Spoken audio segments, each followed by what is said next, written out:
हम लोग जो थे ये वाला पास्ट पेपर सॉल्व कर रहे थे, ठीक है। ईयर था हमारे पास मई जून 19, पेपर 22, ठीक है। इसके अंदर हम लोग क्या पढ़ रहे थे, हम लोग यहाँ पे जीएस पढ़ रहे थे, ठीक है। जीएस जो था, एक दफ़ा आप बेटा केस स्टडी को रीड कर लेना वापसी, तो आपको आइडिया हो जाएगा ये क्या था। हम लोग ने एक दफ़ा कर लिया है, ठीक है, रीड कर लिया है। उसके हम लोग ने जो है कुछ पार्ट भी सॉल्व कर लिए थे, बी पार्ट तक हम लोग ने सॉल्व कर लिया था, ए पार्ट भी सॉल्व हो गया था और बी पार्ट भी सॉल्व हो गया था। अब हम सी वाला पार्ट कर रहे हैं, ठीक है। सी वाला पार्ट और डी वाला पार्ट आज की क्लास में कर रहे हैं, ठीक है। Analyse one economy of scale and one diseconomy of scale that में अफेक्ट जे एस। सिंपल है कि आपने क्या करना है, दो पॉइंट बनाने हैं, एक इंट्रो के साथ दो पैराग्राफ बनाने हैं। 8 मार्कर आपको यही कहता है। आपने इंट्रोडक्शन पैराग्राफ देना है और इसके बाद आपने दो पैराग्राफ बनाने हैं। पहला पैराग्राफ ये खुद आपको बता रहा है कि इकोनॉमी ऑफ स्केल के बारे में बताओ, और दूसरा पैराग्राफ डिसइकोनॉमी ऑफ स्केल के बारे में बता दो। दैट में अफेक्ट जे एस, ठीक है। ऐसी इकोनॉमिक स्किल बताओ जो कि जीएस को इम्पैक्ट करे, और ऐसी डिसइकोनॉमिक स्किल बताओ जो कि जीएस को इम्पैक्ट करे। तो ये इजी है। अगर आपने केस स्टडी रीड कर ली है तो हमें ये पता है कि यहाँ पे इसको जो है मेजरली इकोनॉमिक स्किल जो अचीव होगा वो ये है managerial economic skill. Managerial economic skill क्या होता है, बेसिकली आपके जो एक्सटर्नल एम्प्लॉयज जो होते हैं। अब एक इंटेलेक्चुअल कैपिटल को आप जो है ना बेसिकली अट्रैक्ट करना चाहते हो। इंटेलेक्चुअल कैपिटल एक फैंसी नेम है, ठीक है, एक जो है ना जहीन एम्प्लॉय का, ठीक है। इंटेलेक्चुअल कैपिटल, इंटेलेक्चुअल कैपिटल का आपका जो है ना जहीन जो है ना एम्प्लॉय होते हैं। अच्छा जी।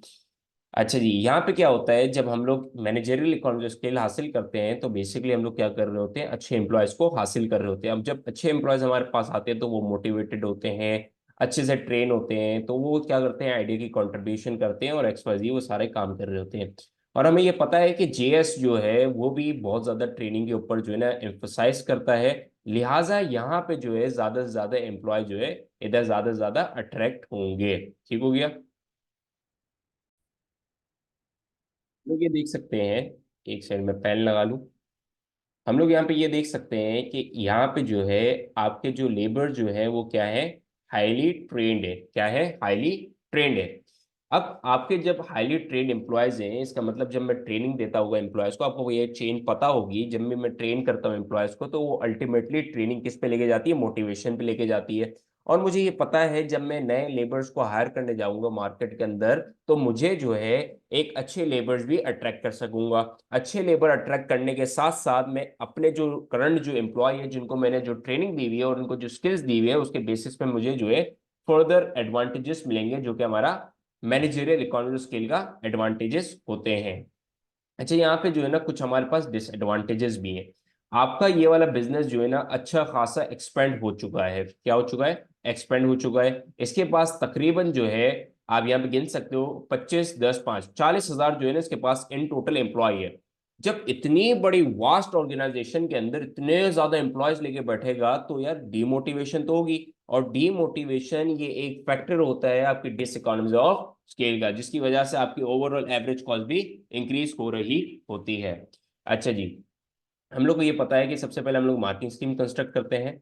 हम लोग सबसे पहले बताएंगे यार मैनेजरियल इकोनॉमिक स्केल जो है ना इसको हासिल मिलेगा इंटेलेक्चुअल कैपिटल, आइडिया की कंट्रीब्यूशन होगी। जब आइडिया की कंट्रीब्यूशन होती है तो हमारा क्या एफिशिएंट हो सकता है, हमारा प्रोडक्शन प्रोसेस जो है, जो भी हम लोग कर रहे हैं, या प्रोडक्शन प्रोसेस तो बेसिकली यानी है एक सर्विस सेक्टर बिजनेस है, तो सर्विस के अंदर इंप्रूवमेंट आ सकती है हमारी, जिसकी वजह से हमारा कस्टमर सेटिस्फाई एंड देन वो एक लॉन्ग चेन जा सकती है। इसके बाद हमारे पास डिसइकोनॉमिक स्केल आ रही है, यहाँ पे हम लोग डीमोटिवेशन से रिलेटेड बातें करेंगे, ठीक है। डीमोटिवेशन से रिलेटेड बातें करेंगे कि भाई कैसे डीमोटिवेशन जो है एक डिसइकोनॉमिक स्केल बिजनेस के ऊपर लेके आ सकता है, ठीक है। इकोनॉमिक स्केल हमेशा जो है आपकी एवरेज कॉस्ट को रिड्यूस करता है, ठीक है। याद रखना, आपकी एवरेज कॉस्ट को क्या करता है, रिड्यूस करता है। और हमेशा आपका जो डिसइकोनॉमिक स्केल जो होता है, डेसो लिख दिया पता नहीं क्यों, डिस्काउंट स्केल जो है हमेशा क्या करता है, आपकी एवरेज कॉस्ट को इंक्रीज करता है।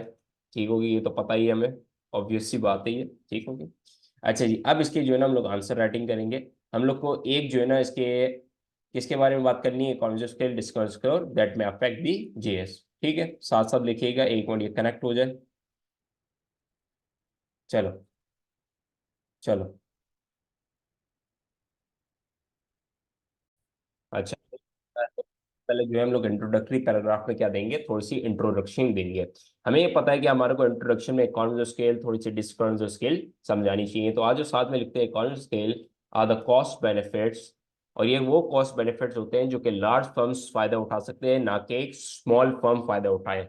स्मॉल फर्म ज्यादा ट्रेनिंग भी नहीं देते, ना टेक्नोलॉजिकल एडवांसमेंट उनको मिलता है। तो ये मेनली जो है बड़ी फर्म्स का काम होता है, और बड़ी फर्म जो है इसका फिर फायदा उठा के अपनी एवरेज कॉस्ट को सिग्निफिकेंटली रिड्यूस करती है। Cost benefit that a large business can enjoys, which might not be possible, which might not be possible for the small scale business, and as a result, average cost of production will likely likely to decrease। अब आ जाते हैं हम लोग डिस्कल scale पे। whereas diseconomies of scale is when the average cost starts to increase if the business grows beyond the certain size. ठीक है, एक size से जो है वो ज्यादा एक्सपेंड हो गया है, जैसे कि यहाँ पे 40,000 ये है, एक वास्ट लेवल पे ये ऑपरेट कर रहा है, इतने सारे लेवल ऑफ एम्प्लॉयमेंट के लेके बैठा हुआ है, जिसकी वजह से उसको नुकसान तो उठाने पड़ेंगे। सबसे पहले हम लोग जो है इकोनॉमी की बात करेंगे। One of the economies of scale that JS में benefit from is the managerial economies managerial economies of scale। ठीक हो गया। हम लोग ने भी यहाँ पे इसको ये बताया है कि भाई ये जो है हम लोग ने बेसिकली स्टेट के पॉइंट, ठीक है, स्टेट के मार्क्स हैं, बिल्कुल स्टेट के मार्क्स मिलते हैं। ठीक है, आगे हम इसको क्या करेंगे, बताएंगे what do you mean by this. अब कैसे ही बोल रहे हो यार, ये जो है ना मैनेजरियल इकोनॉमी स्केल जो है ना हासिल कर सकता है जेएस। अब हम इसको समझाएंगे। दिस मीन्स, बच्चों की तरह समझाएंगे। This means if an organization, साथ में लिखेगा if an organization operates, if an organization operates on a large scale, they might be able to afford and attract the specialist most specialist employee, which might not be possible for a small scale business, as a large business can offer more security and growth prospects। ठीक हो गया। अभी हम basically सारी की सारी जो बातें करते हैं what do you mean by this में, वो सारी की सारी कौन सी बातें कर रहे होते हैं जो कि ज्यादा से ज्यादा बुकिश नॉलेज होती है, जो बुक ने हमारे को बताई होगी, वो हम लोग ज्यादा से ज्यादा बातें कर रहे होते हैं। और पता है, जब एक लार्ज बिजनेस होगा तो वो क्या प्रोवाइड करता है, जॉब सिक्योरिटी प्रोवाइड करता है, क्योंकि उस बिजनेस का गोइंग कंसर्न होता है, वो आगे फ्यूचर में ऑपरेट करना चाहेगी। अब नया बिजनेस है, छोटा बिजनेस है, क्या पता कल बंद हो जाए, कोई कैश फ्लो प्रॉब्लम हो जाए। तो ये ज्यादातर जो है ना, ज्यादा से ज्यादा जो अच्छे इंप्लॉयज होते हैं वो स्मॉल बिजनेस के ऊपर ज्यादा अट्रैक्ट नहीं होते, बल्कि लार्ज बिजनेस के ऊपर ज्यादा अट्रैक्ट होते हैं। और बेसिकली जो आपकी लार्ज फर्म होती है, 40,000 एम्प्लॉय है, इसका मतलब अगर आपको एचआर की थोड़ी सी रिवीजन हो, तो एचआर क्या बताता है, अगर जितना आपका जो है ना लॉन्ग जो है ना हायरार्कल लेवल होगा, उतनी आपकी जो है ना ग्रोथ प्रोस्पेक्ट्स भी ज्यादा चांसेस होंगे कि आपको जो है ज्यादा प्रमोशन मिले, ज्यादा आप ग्रो करो उस ऑर्गेनाइजेशन के अंदर भी, या तो आप कहीं और जाके भी ग्रो कर सकते हो। तो बेसिकली इंडिविजुअल के पास भी एक मोटिवेशन का फैक्टर आता है, इसके लिए वो काम करना चाहते हैं एक बड़ी ऑर्गेनाइजेशन के अंदर। ठीक है, अच्छा जी, कहां तक लिखा हम लोग ने, ग्रोथ प्रोस्पेक्ट। ठीक है, which might not be possible for a small scale business. ठीक हो गया। अब हम बताएंगे as it can be seen, जो कि केस स्टडी से रेफर करेंगे और उसको जस्टिफाई करेंगे। ठीक है, कि कैसे हम लोग ने अभी जो पॉइंट बोला मैनेजरियल इकोनॉमिक्स ऑफ स्केल, क्या बिजनेस ये कर रहा है और बिजनेस को इसका क्या इंपैक्ट पहुंचेगा, एक ओवरऑल बातें हम लोग करेंगे। पहले तो केस स्टडी से पॉइंट लिखेंगे, as it can be seen that all employees at JS are highly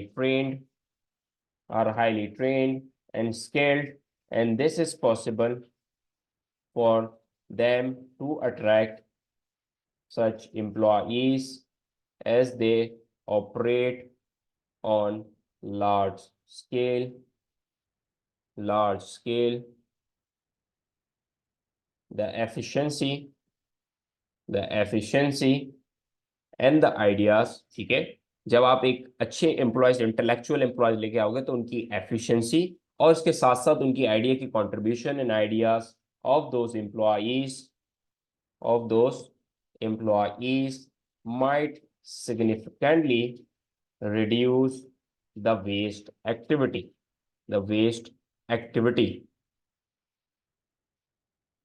ठीक है। वेस्ट एक्टिविटी कौन सजेस्ट करता था आपको? Lean production. अगर आपने पढ़ा हुआ है तो अच्छी बात है कि आप जाके यहाँ पे वीडियो रोक के एक दफा रिवाइज कर लो लीन प्रोडक्शन, ठीक है। लीन प्रोडक्शन के अंदर मल्टीपल चीज आती है, जैसे कि फॉर एग्जांपल जीआईटी भी उसी के अंदर आती है, जस्ट इन टाइम, ठीक है। तो वेस्ट एक्टिविटी रिड्यूस करनी है, ठीक है। ओ वेस्ट एक्टिविटी मेजरली रिड्यूस करेगा, ठीक हो गया। इसके साथ साथ एक और एडिशनल पॉइंट बता रही है, वैसे इतना भी काफी है, मगर additionally the same employment cost can be divided. हमें ये पता है कि कभी भी इकोनॉमीज ऑफ स्केल के अंदर एवरेज कॉस्ट आपकी क्या हो जाती है? रिड्यूस हो जाती है। अभी हम लोग ने डिस्कस करा था शुरुआत में, क्या इकोनॉमीज ऑफ स्केल के अंदर एवरेज कॉस्ट रिड्यूस होती है और डिस्काउंटेज ऑफ स्केल के अंदर इंक्रीज हो जाती है।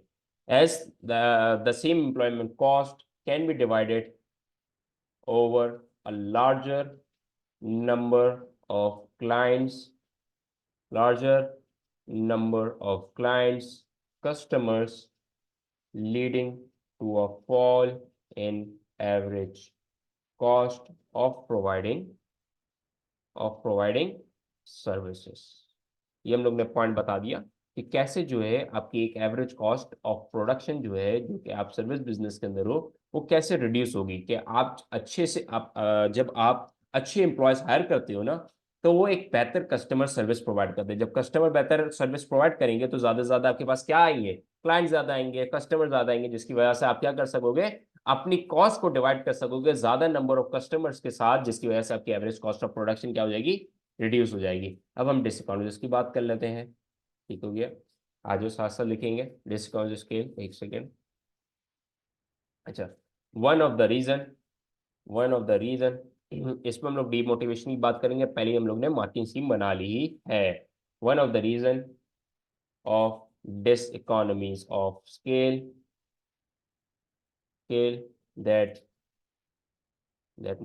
for JS is the demotivation of employees। ये हम लोग ने क्या करा है? पॉइंट को स्टेट करा है। अब हम क्या करेंगे? इसको समझाएंगे कि कैसे डीमोटिवेट हो रहे हैं हमारे, और कैसे ये डिस्काउंट स्केल है। डिस्काउंट का मतलब कैसे हमारी एवरेज कॉस्ट ऑफ प्रोडक्शन और हमारी जो हमारा जो ऑपरेशन है वो हमारे कंट्रोल से बाहर कैसे हो रहा है, जब मैं एक सर्टन साइज से जो है ना ज्यादा एक्सपेंड कर लेता हूँ। दिस मीन्स if an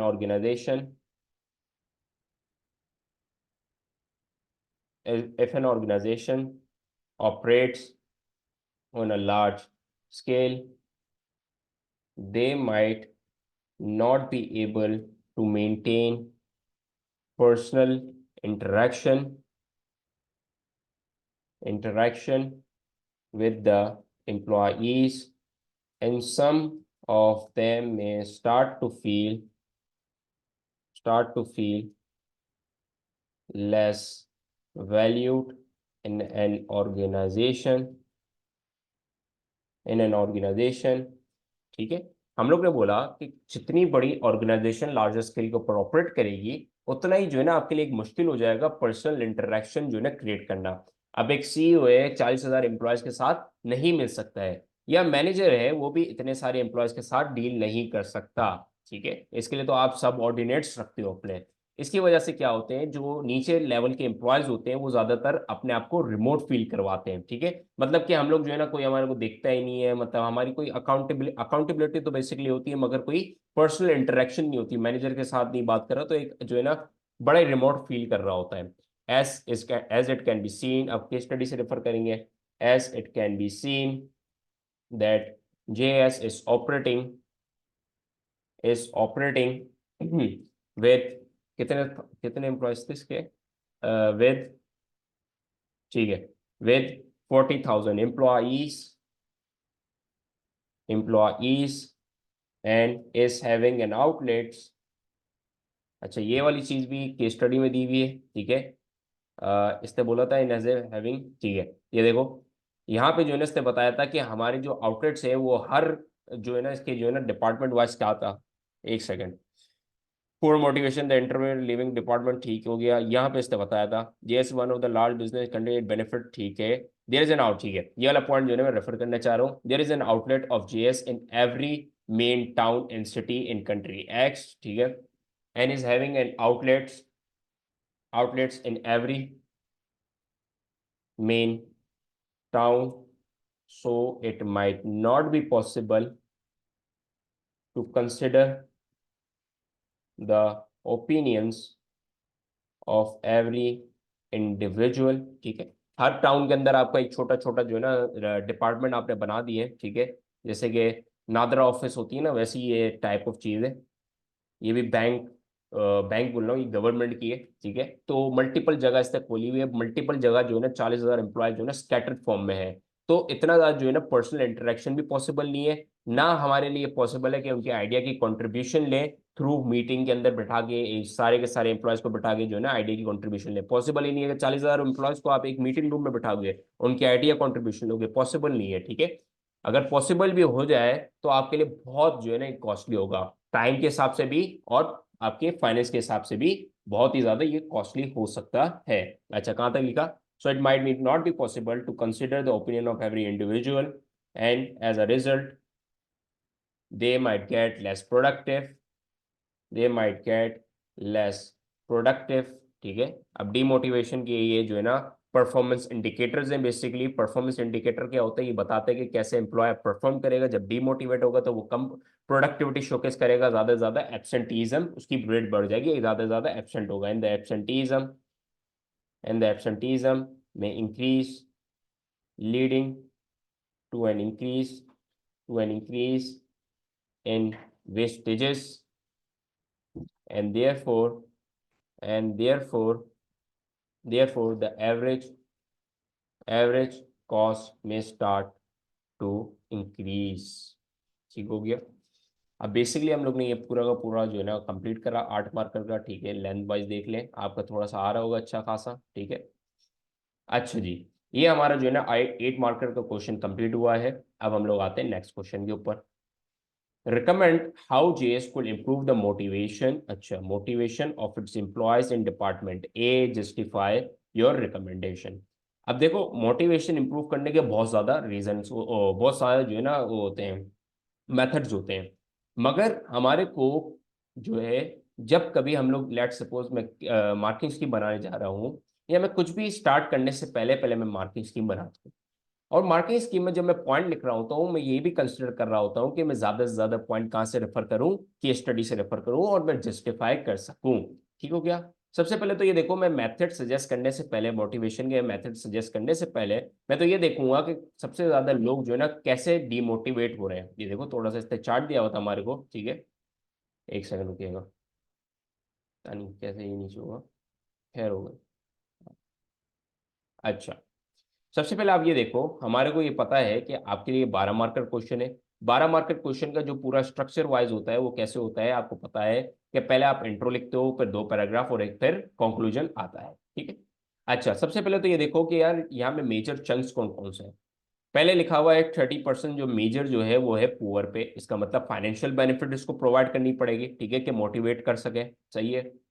अच्छा, इसके बाद बोरिंग जॉब है। ठीक है, बोरिंग जॉब है तो हम क्या करें, ठीक है, बोरिंग जॉब है तो हम क्या करें, यहाँ पे एक बेसिक कॉन्सेप्ट आता है जॉब रीडिजाइन का। जॉब रीडिजाइन में क्या आता है, job rotation, job enlargement, job enrichment, ये वाले कॉन्सेप्ट जो है ना सिंपली अप्लाई करने पड़ेंगे।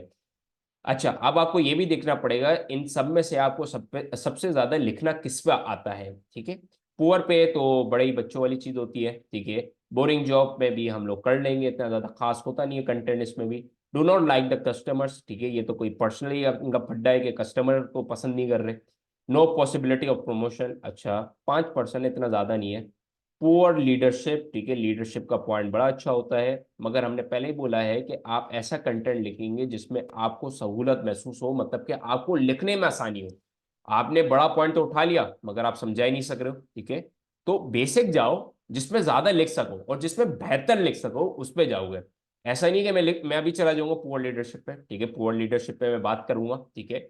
मगर आप ये देखो, मेरे मेरे ऊपर जो जितने भी पॉइंट है यहाँ पे, जितनी भी चीजें लिखी हुई है, इस पे कोई भी लीडरशिप से लीडरशिप के बारे में कुछ नहीं लिखा हुआ, ठीक है। कि कैसी लीडरशिप है, ऑटोक्रेटिक, डेमोक्रेटिक, फलाना ढिमकाना, कुछ भी ऐसा कुछ खास लिखा हुआ नहीं है। पुअर पे, इस पे बात कर सकते हैं हम लोग। बोरिंग जॉब पे भी बात कर सकते हैं, अच्छी खासी बुकिश नॉलेज भी है, और इसके बाद हम लोग रेफर भी कर सकते हैं। तो हम लोग को पता है, पहले हम लोग मार्केट स्कीम बनाएंगे, हमें पता है क्या क्या बताएंगे हम लोग। पहले तो हम लोग इंट्रोडक्शन लिखेंगे, ठीक है। इंट्रोडक्शन में कुछ खास है नहीं, देखो यहाँ पे कोई ऐसा नहीं है, मगर एक छोटा सा जो है ना टर्मिनोलॉजी मुझे नजर आ रही है मोटिवेशन की, तो मोटिवेशन देख लेते हैं, मोटिवेशन समझा देते हैं, कुछ इतना खास नहीं है। फर्स्ट पैराग्राफ के ऊपर जो है हम लोग पहले समझाएंगे, फर्स्ट पैरा के ऊपर हम लोग समझाएंगे पुअर पे के बारे में, ठीक है। पुअर पे जो कि आपका कितना परसेंट है, 30% है। अच्छा, दूसरा हम लोग सेकंड पैराग्राफ में क्या चीज समझाएंगे देख लेते हैं। सेकंड पैराग्राफ में हम लोगों ने बता देना है बोरिंग जॉब। बोरिंग जॉब के हम लोग अंदर क्या बता देना है, जॉब रीडिजाइन के बारे में बताना है। जॉब रीडिजाइन के कितने कॉन्सेप्ट होते हैं, 3 कॉन्सेप्ट होते हैं। जॉब रोटेशन होता है, ठीक है, जॉब रोटेशन होता है। इसके बाद इनलार्जमेंट होता है। अब सारे के सारे तो नहीं होंगे, जो बेसिकली जो हम लोग को लगेंगे बेहतर वो हम लोग लिखेंगे। जॉब एनलार्जमेंट होता है और जॉब एनरिचमेंट होता है, ये बेसिकली जो बताए जा रहे हैं ये आपके रिवीजन के लिए बताए जा रहे हैं। इसके बाद जो है हम लोग जो है ना थोड़ा सा कंक्लूजन भी क्रिएट कर लेंगे, ठीक हो गया। अच्छा, हमारी मार्किंग स्कीम बन गई है, बेसिक सी मार्किंग स्कीम है, इतनी खास नहीं है, ठीक है। मगर इसके अंदर जो है हम लोग पेपर के अंदर भी कोई इतना ज्यादा कोई लंबी मार्किंग स्कीम नहीं बना रहे होंगे। मेजरली हम लोग 2 से 1-2 मिनट निकालेंगे, सिर्फ मार्किंग स्कीम इसके लिए बना लेंगे कि हमारे को पता हो कि हम लोग को लिखना क्या है, ठीक है। डिटेल भी मार्किंग स्कीम बना सकते हो, कोई इससे कोई फर्क नहीं पड़ता, ठीक है। मगर आपने जो है ना ओवरऑल टाइम जो है ना अपना क्या करना है, मैनेज करके चलना है, ठीक हो गया। अच्छा जी, आ जाओ, तो लिखना स्टार्ट करते हैं। अच्छा, यहाँ पे मैं ये सोच रहा हूँ कि कंक्लूजन वाइज जो है थोड़ा सा आपको सोचने दें, ठीक है। ये आपका होमवर्क ले दो, ठीक है, ये आपका होमवर्क है कंक्लूजन। कंक्लूजन लिख के जो है आप मुझे कल चेक करवाओगे कि क्या कंक्लूजन आपने लिखा है, तो उसके ऊपर जस्टिफाई हम भी कर देखेंगे कि क्या आपकी जो है ना अभी स्टैंडर्ड वाइज चीज चल रही है। अच्छा, अभी जो है हम लोग इंट्रोडक्टरी और 2 पैराग्राफ जरूर समझाएंगे। चलो आ जाओ। हम लोग ने इंट्रोडक्टरी में क्या डिसाइड करा था, क्या समझाएंगे, मोटिवेशन एक्सप्लेन करेंगे, तो समझा देते हैं, इजी ही है ये, ठीक है। मोटिवेशन क्या होता है, मोटिवेशन इज द विलिंगनेस, ये बेसिक जो है ना डेफिनेशन है आपकी ओ लेवल से पढ़ाई जाती है। Motivation is the willingness of employees, ये चाहत होती है एम्प्लॉयज की कि वो वर्क करे, मेहनत वाला काम करे, towards work hard towards the defined towards the defined business goals and objectives, ज्यादा बेहतर लगेगा, goals and objectives. Basic definition और कुछ नहीं है, ठीक है। अब आ जाते हैं मेन पार्ट पे। One of the ways that JS can use to motivate that JS can use to motivate their employee is by focusing on financial rewards, ठीक है। अभी हम लोग ने देखा कि पुअर पे मिल रहा है, जिसकी वजह से ये लोग क्या हो रहे हैं, ज्यादातर डीमोटिवेशन के शिकार हो रहे हैं ये लोग। तो हम लोग बात कर लेते हैं, सबसे पहले हम लोग क्या समझाएंगे। This means that JS JS should try to introduce some new financial incentives, ठीक है, new financial incentives such as bonuses, bonus और कमीशन पेमेंट इसके लिए हम लोग सजेस्ट कर रहे हैं क्योंकि इनकी ऑर्गेनाइजेशन का स्ट्रक्चर ही कुछ ऐसा है, ठीक है। Commission payment, commission payment. This will motivate the employees. This will motivate the employees as they will have a chance to earn a higher amount and enjoy better better better living standard. अभी हम लोग ने सिर्फ ये समझाया है कि state करने के बाद, फाइनेंशियल रिवॉर्ड के बाद जो है हम लोग ने ये समझाया कि कैसे जो है ये जो है ना नए इंसेंटिव जो है ना इंट्रोड्यूस कर सकते हैं। एक मेथड बेसिकली हम लोग ने बताया कि भाई आप बोनस और कमीशन पेमेंट कर दो, जिसकी वजह से एक जो है ना एम्प्लॉय को बेसिकली जो है ना एक रीजन मिल जाएगा, यार मैं जो है ना मेहनत वाला काम करूँ, ठीक है, क्योंकि एक जगह जो है एम्प्लॉय को भी फायदा हो रहा है कमीशन या बोनस की सूरत में, और एक जगह जो है ना बिजनेस को भी फायदा हो रहा है, ठीक है। अब हम थोड़ा सा रेफर करते हैं केस स्टडी से। As it can be seen, वही जो हम लोग ने चार्ट देखा था पाई चार्ट, उसको थोड़ा सा रेफर करेंगे। As it can be seen that 30% that 30% of the staff leaving from department A is due to poor pay, ठीक है। पुअर पे की वजह से मेरे ख्याल में छोड़ रहा था या पुअर सैलरी थी, पता नहीं, देख लेते हैं। पुअर पे, ये ड्यू टू पुअर पे, ये सैलरी भी लिख सकते हैं। And JS will have to focus on monetary rewards। अच्छा, मॉनेटरी रिवॉर्ड्स के बारे में बहुत सारे जो है ना हमारे पास जो है ना मोटिवेशनल थ्योरिस्ट आते हैं, ठीक है। उसमें से हमारे पास एक आते हैं F W Taylor. F W Taylor ने जो है अपनी साइंटिफिक मैनेजमेंट थ्योरी के अंदर ही सजेस्ट करा था मॉनेटरी के बारे में, ठीक है। इसके साथ साथ जो है आपके एम्प्लॉयज को, इधर बात सुनना जरा, कि आपके एम्प्लॉयज को जब आप जो है कमीशन दे रहे हो, आप जो है ना उसको बोनसेस प्रोवाइड कर रहे हो, तो उसको एक फील हो रहा है सिक्योर। कैसे सिक्योर हो रहा है यार, उसकी बेसिक सैलरी तो आप प्रोवाइड करोगे ही करोगे, ऊपर से बोनस और कमीशन पेमेंट भी दोगे। अब जब वो सिक्योर फील करना स्टार्ट करता है तो एक सिक्योरिटी नीड भी फुलफिल होती है। तो हमारा दूसरा मोटिवेशनल थ्योरिस्ट आ जाता है। दूसरा मोटिवेशन थ्योरिस्ट का नाम क्या है? Abraham Maslow, hierarchy of needs. अब देख लो यहाँ पे मैंने दो मोटिवेशनल थ्योरिस्ट क्या करे हैं, कनेक्ट कर रहे हैं, यही तो मार्क्स लेके आएंगे आपके, ठीक है। कोई मोटिवेशनल थ्योरिस्ट का अलग से कोई सवाल नहीं आएगा, बल्कि आपने खुद इंटीग्रेट करने पड़ेंगे अगर कहीं पे भी आप मोटिवेशन से रिलेट बात कर रहे हो। और सबसे आसान जो मोटिवेशनल थ्योरिस्ट होता है वो अब्राहम मैस्लो है। हर जगह आप डाल सकते हो, हर जगह मोटिवेशन के अंदर आप लगा सकते हो, ठीक है। अभी हम लोग नए भी एक और भी है हमारे पास, उसकी भी बात करेंगे जरूर। Will have to focus on monetary rewards as suggested by F W Taylor. हम लोग यहाँ पे अब्राहम मैस्लो साइकोलॉजिकल नीड्स की भी बात कर सकते थे, मगर साइकोलॉजिकल नीड्स ज्यादा बेहतर नहीं लग रही थी, इसके लिए हम लोग ने यहाँ पे सजेस्ट करा है एफ डब्ल्यू टेलर को, ठीक है। F W Taylor in is scientific management theory and in addition to this better financial rewards which will make them feel more secure,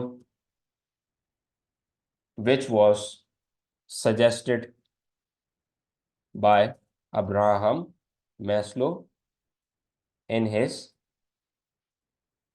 theory named hierarchy of needs. ठीक हो गया। थोड़ा सा हम लोग ने थोड़ा डिटेल में चले गए, उसके थ्योरियों का नाम भी लिख रहे हैं, मगर बेहतर है, ठीक हो गया। अब नेक्स्ट पॉइंट पे आएंगे। नेक्स्ट पॉइंट की हम लोग ने बात पहले से ही कर ली है कि हम लोग यहाँ पे क्या समझाना चाह रहे हैं। इसके कौन सा पॉइंट हम लोग ने बोला था?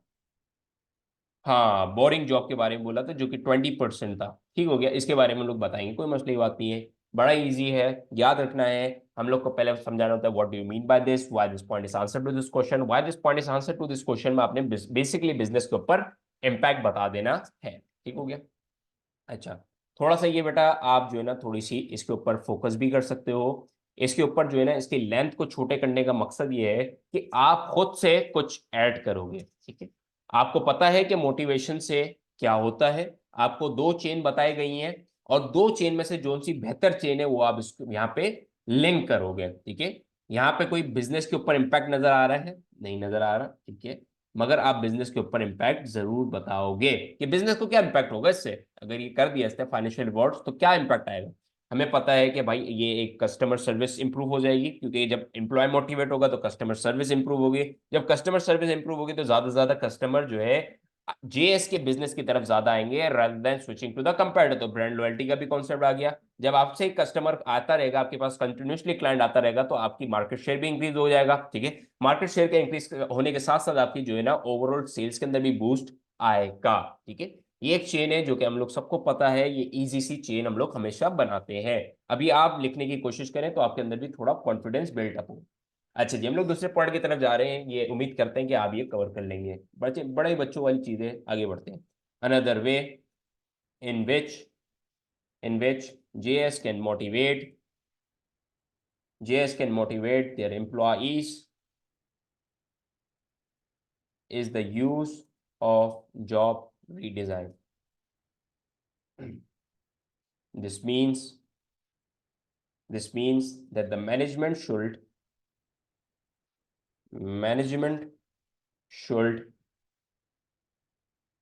this means that the management should नहीं बल्कि of JS should try to introduce new responsibilities from one task to another after every regular intervals। अगर आपको डेफिनेशंस आती हैं तो अभी आपको समझ आ गया होगा कि मैंने कुछ और नहीं करा अभी तक। अभी सिर्फ मैंने बेसिक सी डेफिनेशन समझाई है। ठीक है, आपकी जो जॉब रिडिजाइन होती है उसमें आप क्या कर रहे होते हो, बेसिकली आप नई रिस्पॉन्सिबिलिटी इंट्रोड्यूस करवाते हो और एक बंदे को डिफरेंट टास्क देते रहते हो। यार आप ये कर लेना, अब आप ये कर लेना, और फिर उसको स्विच करते हैं। वो आगे हम लोग अभी डिस्कस करेंगे। और आफ्टर एवरी रेगुलर इंटरवल्स हम लोग ये करते रहते हैं, चाहे तो वो हफ्ते की सूरत में, वो वीकली हो, मंथली हो, ईयरली हो, वो डिपेंड करता है। ठीक है, अभी तक हम लोग ने यहाँ तक लिखा है। ठीक है, इंटरवल्स आगे लिखने की कोशिश करेंगे। ठीक है, आ जाए साथ साथ लिखे। अच्छा, मैं ये सोच रहा हूँ कि हम इसके साथ साथ जो है जॉब रोटेशन लिख लें। जॉब रोटेशन ज़्यादा बेहतर लगेगी। ठीक है, तो आ जाओ लिखना स्टार्ट करते हैं।